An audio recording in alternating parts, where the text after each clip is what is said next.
Download the BCSN Plus app today. Change in college athletics have always gone hand in hand. And since taking over as Bowling Green's athletic director in October of 2022, Derek Vandermeer has hired 9 head coaches to fill the Falcons' 15 positions. What a stat. Hiring new head coaches is where Mark Kuntz and Derek continued their conversation. You've been athletic director for a little under 3 years now. In that time, you've had to replace men's basketball, women's basketball, volleyball, hockey, football. All those head coaching changes, some of those have been for good reasons because people have had success and have moved on. How have you taken those challenges and how have you built upon those challenges? Well, I think that the one thing that I believe was when you walk into a coaching room, I believe that you have to have comprehensive excellence. I'd like to think I play some big part in building successful programs, but I truly believe that when you gather people together that are all commonly driven and commonly working towards success, they make each other better. Our coaching room has phenomenal people. When they get together, you can see that drive, that determination. Our softball coach, Michelle Garner, having won championships, coming back into this level, is a great asset to us. And she comes from this completely different set of experience. You have our swim coach who came from John Carroll, who is great energy, positivity. It's all of us. And that's why I said I want to see our golf program succeed at a high level. I want our hockey program to compete for a national championship. When we have that expectation and we're all running toward that, it makes every one of our programs better. Obviously, football, basketball, volleyball, they get the lion's share of the headlines. What is maybe the most underrated athletic experience on the Bowling Green campus? Well, I would say we have a cult-like following with our hockey program, and I love it. I love the energy and how much people care about that program. It's the one sport that we won a national championship in 1984, and it's something that is a real point of pride to our alumni around the country.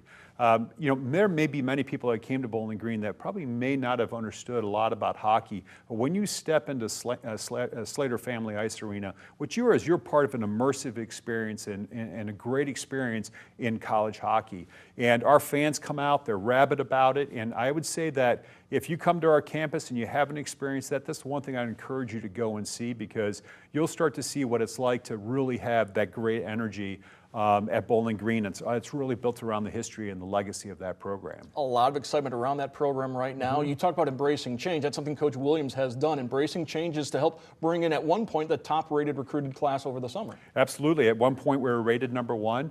There's been some significant changes in the types of recruits that we can recruit from around the globe. Coach Williams was brought in very intentionally because he's a person that coached at that major junior level. He has that experience. He's been a general manager, not just a coach. It's another quality feature I love about him, is that he's run the enterprise, not just run the team. And he does look at things very, very differently. He looks at things comprehensively, and what he's added to our coaching room is a broad index of how he views how to build a program and build it successfully and keep our alumni and fans engaged.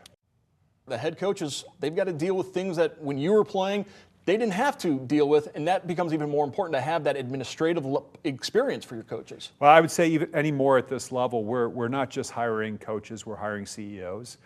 CEOs know how to build the brand.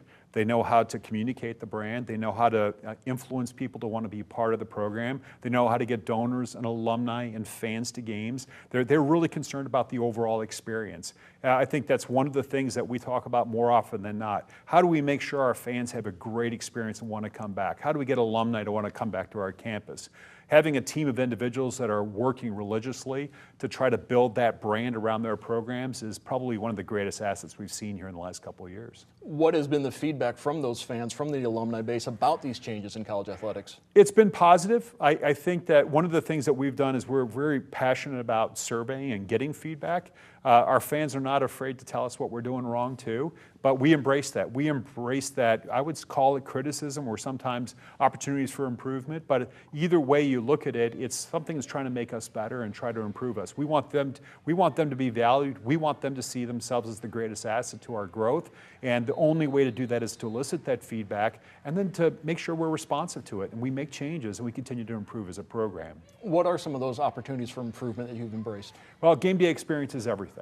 As fans come into the games, from our music selection to the food, to the quality of the food, the access to the food, It's all the little things that you experience as you're approaching our facilities and our stadiums, how we're communicating, making sure people are aware of the best way to get into our facilities, and then game day experience. Once that DJ starts playing, which will have DJs and MCs and all these other things that we're adding to that experience to increase and enhance the energy and make sure it's an environment that's a good, good source of entertainment for the entire family. You look at all the changes, particularly in how they've affected college football. What's the concern about the future of the Mid-American Conference competing at the highest level of college football? Well, I think that this is an interesting transition because I think that we all know where this is going to evolve to from the standpoint of as you start to look at expansion of television rights and you look at the popularity of college football from a viewership standpoint is only second to the NFL. It actually has more viewers than Major League Baseball and the NBA and the NHL. But from a standpoint of a value proposition, it sits below the other professional leagues. And so I think we start to look at college football coming to its own as a business enterprise. And I think you're going to see rapid expansion. The CFP is going to create some of that opportunity. The expansion of the CFP as teams are competing for that, higher than ever viewership is happening across college football. And I think teams are starting to understand we'd better start being much more attuned to our consumer needs and trying to expand that consumer demand as well. And that'll help to sustain the structure moving forward. Where do we sit in Bowling Green in that future? We're going to fight for our significance in that structure.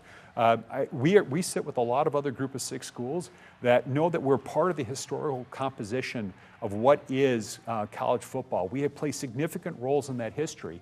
We've emerged and maybe developed at different paces, but we're part of that enterprise. And so as we start to fight for that future and start to define our own value in that future, I think it's a great time for Bowling Green. We'll continue to be successful. We saw last year we played Penn State, we played Texas A&M, we played them both to under 7 points. We can take on teams that have more resources, that have more NIL, more opportunity. But what we have is a group of individuals that want to play together. They believe in each other. They believe in their institution. They're playing for Bowling Green and their identity. That type of team identity is still stronger than a team that's maybe built a little bit differently. And we've proven that throughout history. There's always been the have and the have-nots, and Bowling Green has always risen and been very competitive at the highest levels. Bowling Green, part of college football history, and they will embrace that and celebrate that history this coming Thursday as they celebrate Urban Meyer, former Bowling Green head coach, going into the College Football Hall of Fame. Derek Vandermeer, thank you so much for joining us. Thank you very much for the invitation again, and Isaac Zumba.